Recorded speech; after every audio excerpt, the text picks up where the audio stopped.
Stranger Things, saison 4, comment la série de Netflix crée la peur avec 11 et le flagelleur mental. Les fans de Stranger Things sur Netflix attendent patiemment la suite des aventures des héros de la petite ville d'Awaken aux États-Unis. Plusieurs questions restent en suspense. Celles-ci sont liées au pouvoir de 11, Millie Bobby Brown, le destin de Hopper, David Harbour, ou encore, la situation de l'Upside Down.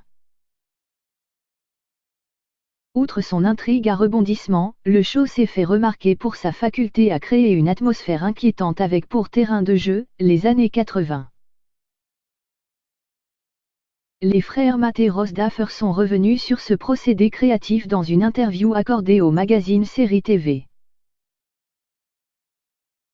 S'identifier aux jeunes est plus facile, l'intrigue de Stranger Things fait la part belle à la jeunesse.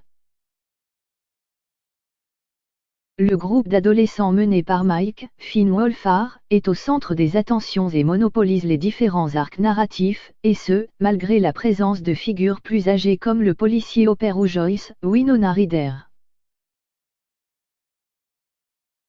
Contrairement à certaines séries où l'enjeu global prend le pas sur l'histoire du héros, les frères Duffer ont tenu à mettre l'accent sur l'évolution des personnages. Close volume-off. Le choix de favoriser des protagonistes adolescents est dû à la relative facilité du public à s'identifier aux jeunes, car chacun a traversé cette époque. Le processus d'identification est encore plus poussé pour certaines catégories de spectateurs. Ensuite, la combinaison de cette période de la vie avec une menace inexplicable permet d'engendrer, sans peine, de la peur. Quelle source d'inspiration pour les Duffer?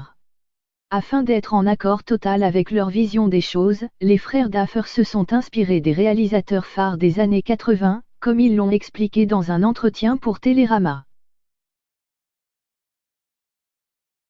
Par exemple, ils ont beaucoup étudié le travail de Steven Spielberg et John Carpenter. Aussi, le duo a ajouté la touche sombre des livres de Stephen King, à l'image du diptyque CA, où un groupe de jeunes est confronté à un clown maléfique. Ce cocktail particulier leur a permis de créer un mélange où l'ambiance de l'époque s'imbrique avec le mal-être partagé par les metteurs en scène incontournables de la décennie. À ce jour, les 3 premières saisons de Stranger Things sont disponibles sur Netflix, en attendant la 4e en cours de production.